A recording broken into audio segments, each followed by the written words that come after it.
They told me to sit, to stay quiet, to just enjoy the cake and keep my thoughts to myself. But silence was never what your father wanted from me. Not on this day, not ever. My name is Dorothy Whitfield, and I turned 73 this spring.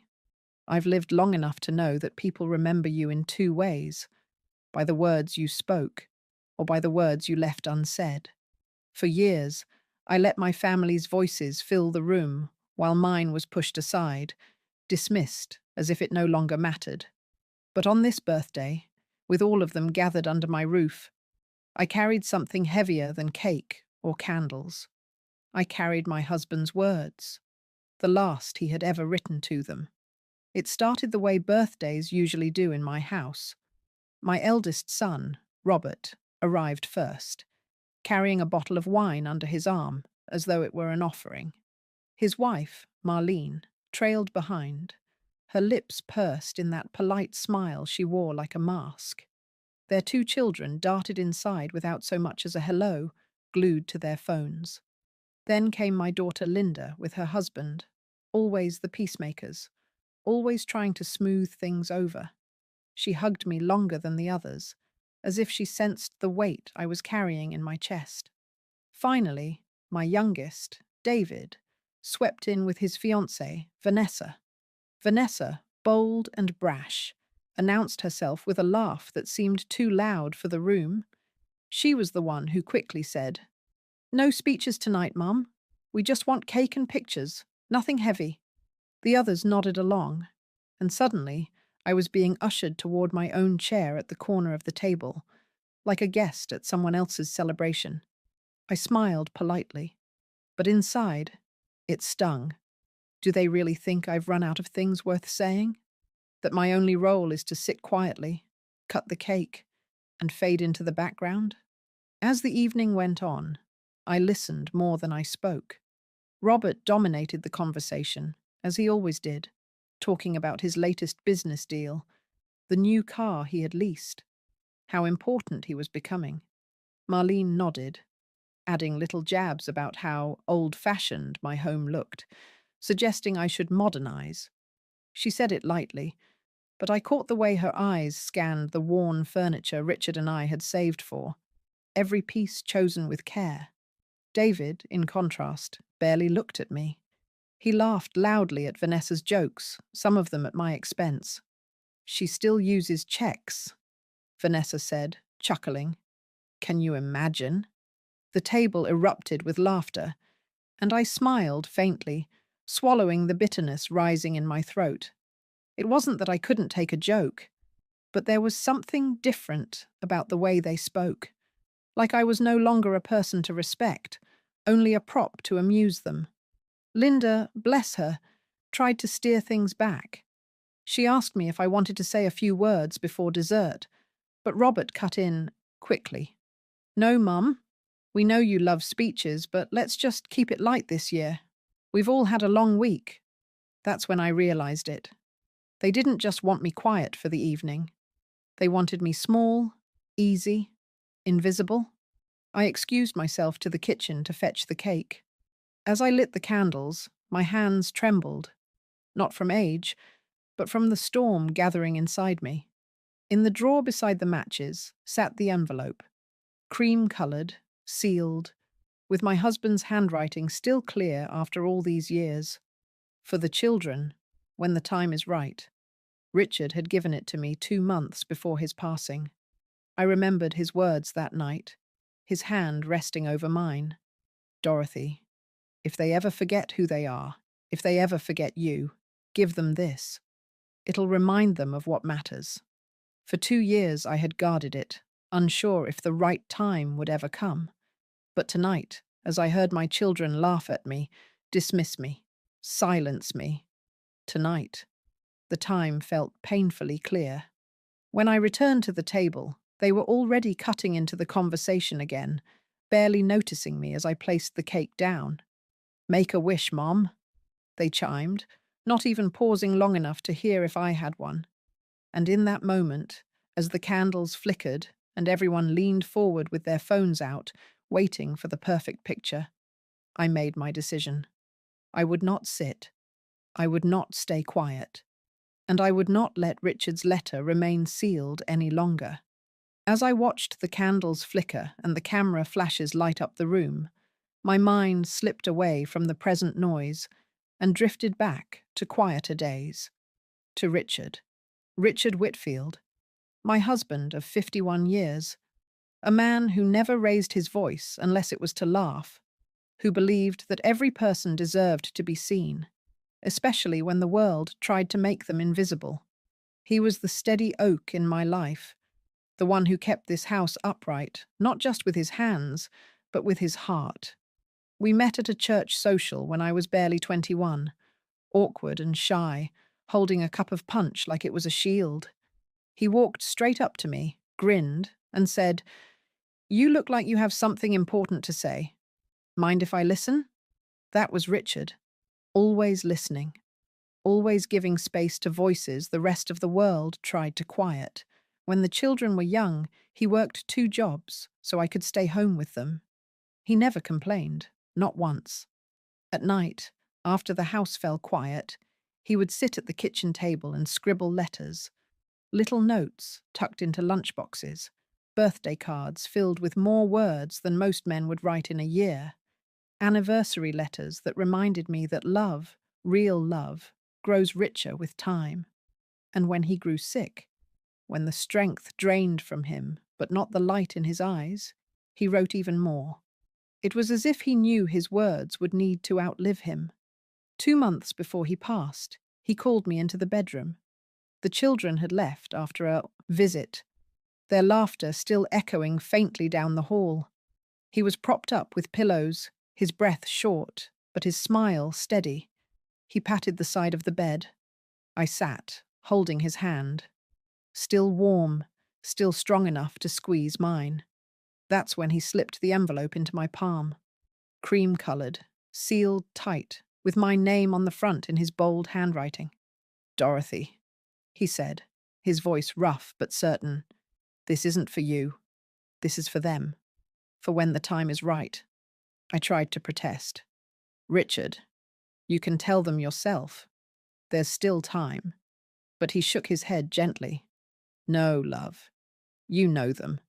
You know how easily they forget the things that matter when they're too busy chasing the things that don't. One day they'll need reminding. And when that day comes, you'll know." I asked him what the letter said. He only smiled, his eyes twinkling in that way they always did when he kept a surprise. "If I told you, you'd carry the burden before you had to. Trust me, Dorothy. Just hold on to it." That night, after he fell asleep, I sat in the chair by his bedside, clutching the envelope. I remember staring at it for hours, wondering what truths it held, what words he had chosen. But I never opened it. Some part of me felt it would dishonor his trust. After he passed, the house felt unbearably silent. Every corner reminded me of him, the worn armchair, the garden he loved, the whistle of the kettle he used to make tea every morning. And that envelope, tucked away in the drawer, became both my comfort and my torment. There were nights when I wanted to tear it open, desperate to feel his voice again. But I waited. I kept waiting for the moment he had spoken of, the moment when the family would need his words more than I did. And tonight, as they laughed at me, silenced me, treated me like a piece of old furniture, tonight I finally understood. This wasn't just my birthday. It was the day Richard's voice would return to this house. When I looked back across the table, I could almost see him sitting there, smiling quietly, waiting for me to do what he asked. The letter was more than paper. It was a promise, a torch passed from his hands to mine, and I would not let it burn unseen any longer.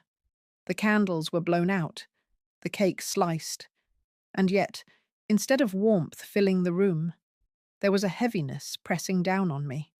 I could feel it in the way my eldest son, Robert, commandeered the conversation, his voice loud, his stories longer than anyone cared to hear.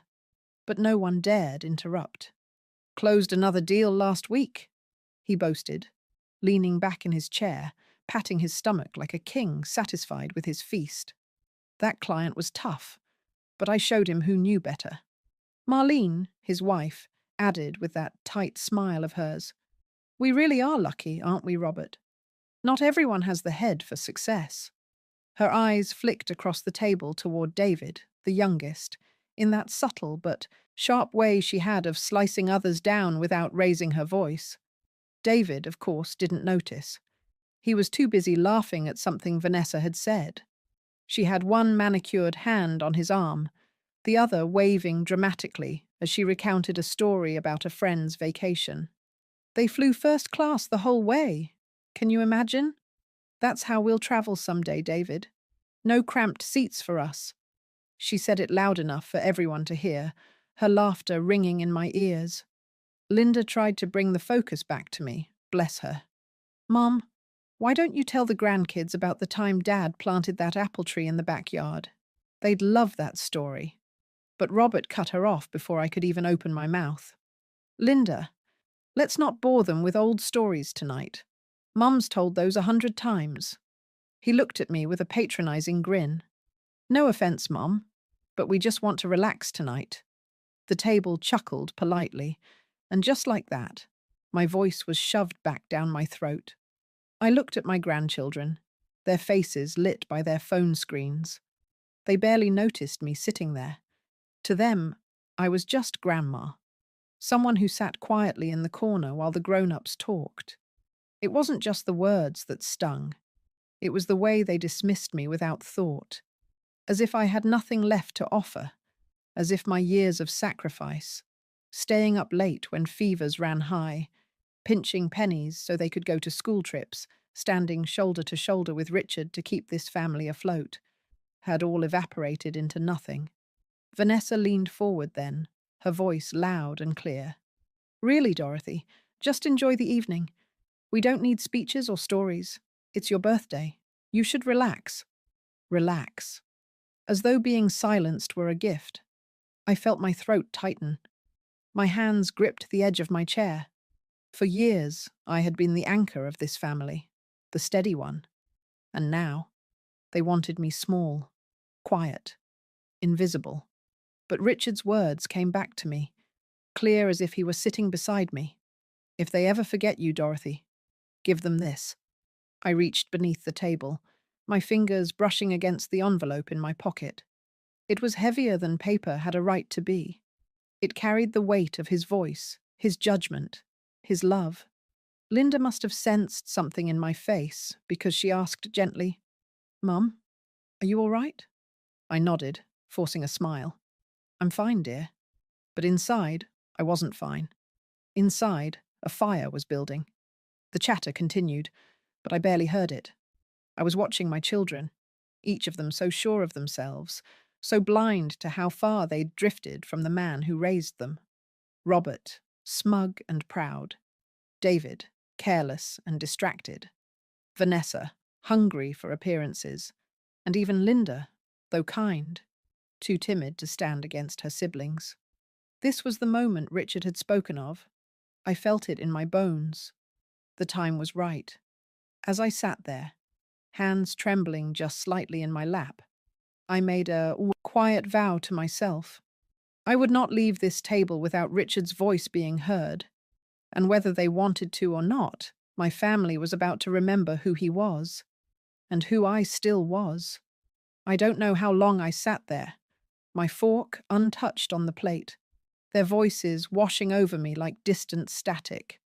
My eyes stayed fixed on the cake, on the small glow of melted wax that still lingered where the candles had been. I remembered every birthday Richard had ever given me. He always stood beside me, his hand at the small of my back, urging me forward. "Say something, Dorothy," he'd whisper with that half-smile of his. "The world needs to hear you." But now it was his voice I carried in an envelope, hidden in my pocket, and the world I needed to face was my own family. The chatter grew louder. Robert pontificating, Vanessa laughing, Marlene making little jabs, Linda's voice drowned out. It felt like the walls of the dining room were closing in. And then, without thinking, I pushed my chair back and rose to my feet. The sound of the chair scraping against the floor silenced them faster than a shout could have. Every head turned. Forks paused mid-air. "Mum?" Robert's voice carried that sharp edge of annoyance. "What are you doing? You don't need to stand. Sit. We're about to start presents. I want to say a few words." My voice shook at first, but I steadied it, feeling Richard's strength flow through me. Vanessa groaned dramatically, tossing her napkin down. "Dorothy, please, it's your birthday. Let's not make this heavy. We said no speeches." Marlene chimed in with her usual false sweetness. "Yes, dear. Just relax. You deserve to enjoy yourself, not fuss with long talks." I looked at them all. My children, their spouses, my grandchildren with their glowing screens. I saw impatience on their faces, even irritation. But not respect. Not the respect their father taught them to give. And suddenly, I felt the tremor in my hands, still. My back straightened. The years of swallowing words, of staying quiet to keep the peace, fell away. "This isn't my speech," I said firmly. "These are your father's words." The room froze.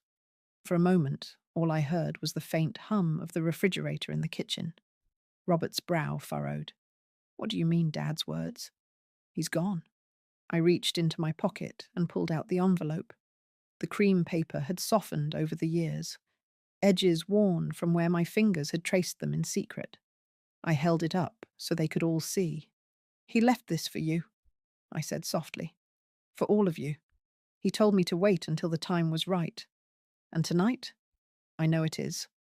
Linda's hand flew to her mouth, her eyes already filling with tears. David sat straighter, curiosity flickering across his face. But Robert leaned back in his chair, his lips pressing into a thin, skeptical line. "Mum," he said slowly, "you've been sitting on some letter this whole time, and you just decide now, on your birthday, to pull this out? Why?" "Because," I answered, my voice rising with a strength I hadn't felt in years, "I've sat here tonight, listening to you laugh at me, dismiss me, silence me. And I realized, if I let his voice go unheard, if I let his words die in this envelope, then I've betrayed him. I will not do that. Not tonight." A hush fell over the table. Even Vanessa, who always had something sharp to say, stayed quiet. The grandchildren put down their phones, sensing the weight in the air. With careful fingers, I broke the seal. The sound of tearing paper echoed louder than it should have. I unfolded the letter, my hands trembling again. But this time, not with fear. I looked down at Richard's handwriting, bold and steady, the same way it had always been. "Your father wrote this for you," I said, my voice catching. "And tonight, you're going to hear it." I cleared my throat and began to read. My eyes lingered on his handwriting for a moment. Even after all these years, the sight of it brought a lump to my throat. It was strong, deliberate, just like him. I swallowed and began. "My dear children, if you are hearing these words, it means I am no longer with you. I don't know when your mother chose to read this, she knows best. But I do know she would never do it unless the moment truly called for it. First, let me tell you what every father should say, but too few do. I am proud of each of you. Proud not because you are perfect, but because you are mine. I've watched you stumble, fall, and get back up again. I've watched you grow from children chasing fireflies in the yard to adults carrying the weight of the world. No matter what, you will always be my children, and I will always be your father." I paused, the words trembling in my throat. The room was utterly silent. Even Robert, whose face often carried nothing but impatience, was leaning slightly forward. I continued. "To Robert, my eldest, you've always been ambitious, always reaching higher. I admired that in you. I knew from the time you were small, setting up lemonade stands and charging more than the other kids, that you would chase success with everything in you. But remember, son, Success without humility is an empty trophy. If you forget to look back and lift others as you climb, you'll find yourself alone at the top. To Linda, my peacemaker, you were born with a soft heart, and in a family that sometimes shouted louder than it listened. You were the quiet thread holding us together. Don't lose that. But don't let it be your prison either. Peacekeeping is noble, but sometimes peace requires speaking the hard truth.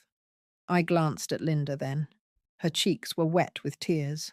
She gave the faintest nod, as if her father's words reached straight into her chest. To David, my youngest, you always had laughter in your bones. You reminded me not to take life so seriously, and for that I thank you. But hear me. A man who only laughs, who hides behind jokes and distractions, risks becoming a stranger to himself. Find your anchor, find your purpose, and don't let anyone, especially yourself, convince you that drifting is enough. David shifted uncomfortably, his fiancée's hand slipping from his arm. He looked down at his plate, no trace of laughter left in him. I steadied my voice and went on. And to my grandchildren, whether you are listening closely now or not, know this: your heritage is more than a last name or a house to gather in. It is the respect you show to those who came before you, the gratitude you carry for the sacrifices made long before you were born. Someday you'll stand where your parents sit now, and you'll be measured by the way you honor those who raised you. Don't forget that. I stopped, looking around the table. The grandchildren were no longer lost in their phones. Their faces were pale, caught between shame and curiosity. I drew in a long breath before continuing. Finally, to your mother. I leave these words for you all to hear, because she will never say them herself. Your mother is the strongest person I have ever known.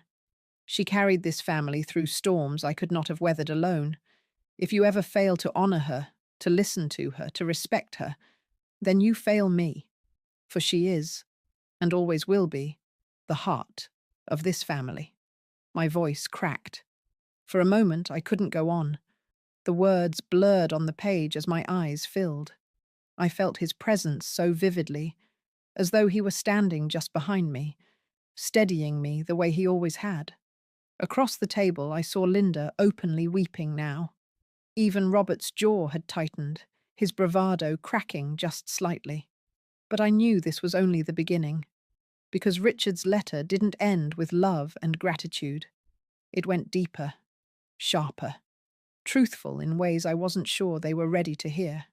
I folded the page halfway, took a trembling breath, and said, "There's more, and you need to hear it." I tightened my grip on the letter. The first part had been his hand on their shoulders, gentle, steady. But this next part, this was Richard at his most unflinching, the man who believed in truth, even when it stung. I cleared my throat and read on. My children, I have praised you. Now I must be honest with you, because love without honesty is no love at all. Robert, my son, your ambition is fire, but fire can destroy as quickly as it warms. I've watched you turn that ambition into pride, into arrogance. You dismiss your siblings, you belittle your mother, you measure worth by wealth. Son, if you do not learn humility, your victories will taste like ash. Remember this: a man who cannot kneel before his family is no man at all. Robert shifted uncomfortably. His face flushed red, though he tried to mask it with a scoff. But no words came. For once, he was silent. Linda, my sweet girl, you carry everyone's burdens, but in doing so, you risk being crushed beneath them. You excuse behavior that should never be excused. You remain quiet when your voice should ring out. I fear that in always trying to keep the peace, you'll lose the strength to stand for yourself. Hear me. Gentleness without courage will leave you hollow. You are stronger than you think. Use it. Linda sobbed openly now. Her husband reached for her hand, squeezing it gently, as if affirming the truth of her father's words. David, my youngest, you have charm, wit, and light. But you've chosen the easy path too many times. I saw it in your school years. I see it in your work now. You skate by, laughing off responsibility. But laughter cannot pay debts. Jokes cannot build a life. If you continue this way, you'll reach middle age with nothing but regret. Do better, son. Not because I want it, but because you need it. David's face hardened, his eyes flicking toward Vanessa as if to find defense there. But she looked away, her painted smile fading. I swallowed, my voice tightening as I reached the heart of Richard's letter. And now I must speak of legacy. You may think of it as money, as houses, as things. But legacy is not divided by lawyers or banks. It is carried in your actions. Still, I know the world will ask about inheritance. I have made choices you may not like. I chose not to divide everything equally. Equality and fairness are not the same thing. Fairness considers love, respect, and responsibility. Gasps echoed around the table. I heard Marlene mutter under her breath. Unbelievable. Robert's fists clenched against the tablecloth. I steadied my breath and went on. To those who honoured your mother, you will find honour in what I left. To those who dismissed her, who treated her as though her years of sacrifice were worth less than your own ambitions, you will find nothing. Because a man's estate belongs first to the woman who built it with him, and to the children who never forgot where it came from. The room erupted. Robert's voice boomed first. So what? You're saying he cut me out? He wouldn't do that. Mom, this is manipulation. You picked the time, the place. Quiet, Robert, I said sharply, surprising even myself. These are his words, not mine. David blurted out, This is insane. Dad would never punish us like this. But his eyes betrayed doubt. Linda simply wept, her tears quiet, her head bowed. She knew, perhaps better than the others, that every word was true. I pressed on, determined to finish. My greatest hope is not that you fight over what I left, but that you remember who you are.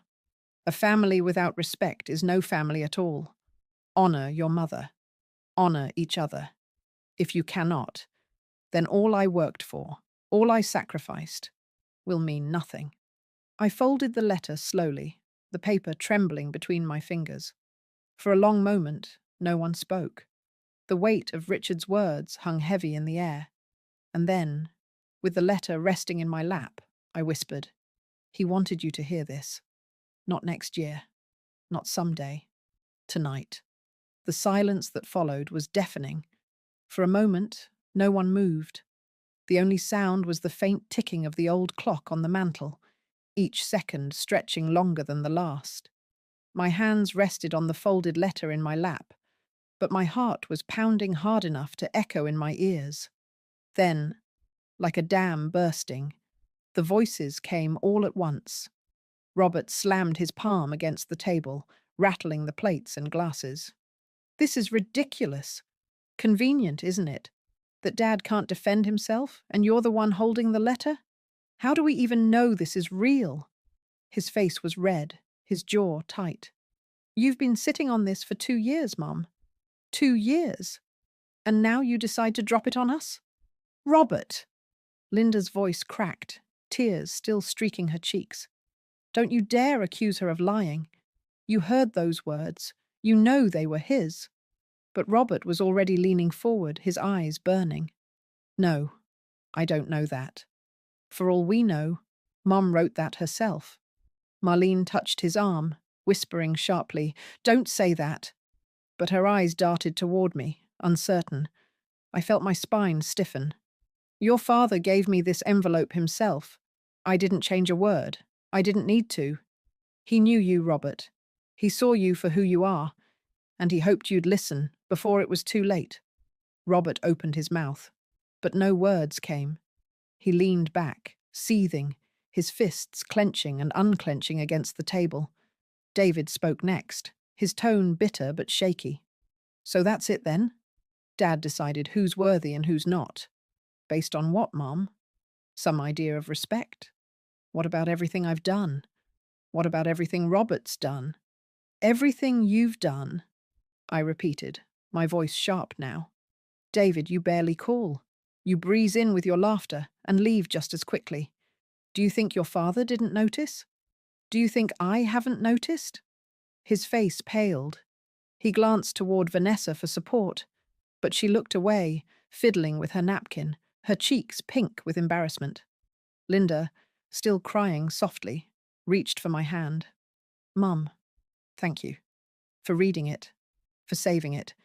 He was right. You've always been the heart of this family. Her words cut through the chaos like a balm, but Robert scoffed. Oh, of course. You'd say that, Linda. The golden child. The one who plays saint. Linda's tears turned into anger.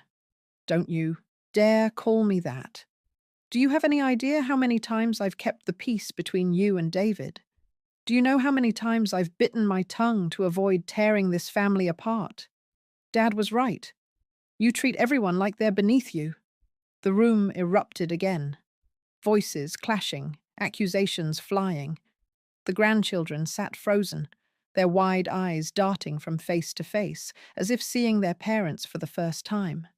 I rose to my feet once more, my voice cutting through the noise. Enough! The room fell silent.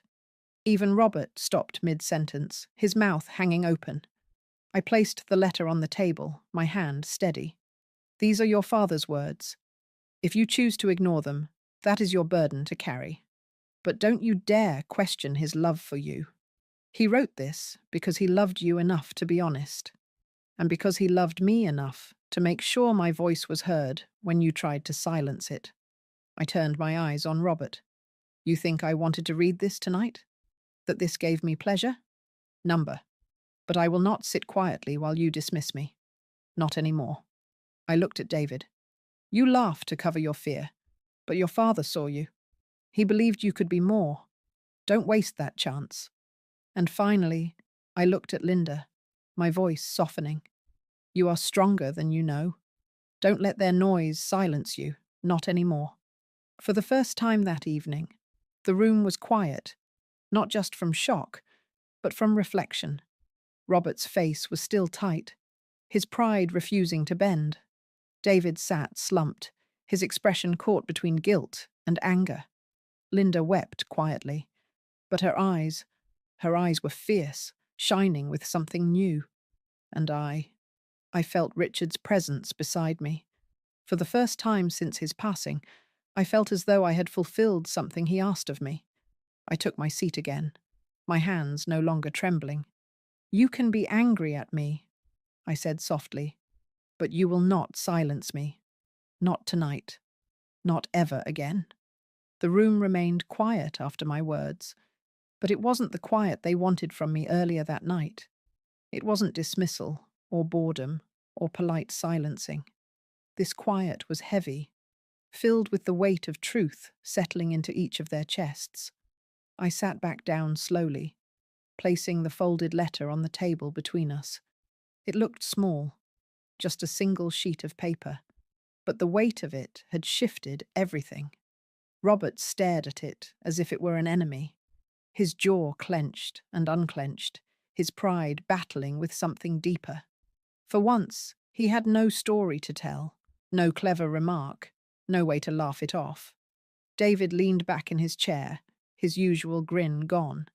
His eyes darted anywhere but at me, or the letter. Perhaps he was replaying his father's words, realizing they cut closer to the truth than he'd ever wanted to admit. Linda's hand was still on mine, warm and trembling. She whispered, almost too softly for anyone else to hear, "Thank you, Mom. I needed this." We all did. Her eyes shone, not with weakness, but with a strength I hadn't seen in her before. Richard had been right. She carried the gentleness of peace, but also the courage to grow sharper when needed. And the grandchildren? They sat still, their phones forgotten. I wondered what they thought, whether they truly understood, or if they would only understand years from now, when their parents' voices echoed in their own children. Still, they had looked up from their screens for the first time that evening. That, in itself, was something. I leaned back and took a deep breath. The heaviness inside me, the silence I'd swallowed for years, felt lighter now. Richard's voice had filled the room again, and through him, mine had too. I thought of him, of the night he handed me this envelope, his hand warm and sure. He had trusted me to know when the time was right. I'd doubted myself, worried I'd never find the courage. But tonight proved that I could, that I had. Your father loved you, I said at last, my voice softer now. Every word I read tonight came from love. If you're angry, be angry at the truth, not at me. But don't forget him, and don't forget what he asked of you. No one replied, but in their silence I sensed the shift. Small, maybe fragile, but real. When the evening wound down, it was Linda who helped me clear the plates. Robert left in a huff, Marlene trailing behind him, her face a mask of strained composure. David shuffled out quietly, Vanessa tugging at his arm, her laugh sounding forced and hollow. Only Linda lingered, pressing a kiss to my cheek before leaving. When the door closed and the house fell silent again, I sat alone at the table. The letter lay before me, no longer hidden, no longer a secret. I traced Richard's handwriting with my fingers one last time and whispered, "I did it, love. They heard you." For the first time in years, I felt peace wash over me. They had told me to sit, to stay quiet, to just fade into the background. But I stood anyway. I spoke, and I let Richard's voice and mine fill the room one final time. Whether they liked it or not, they would remember.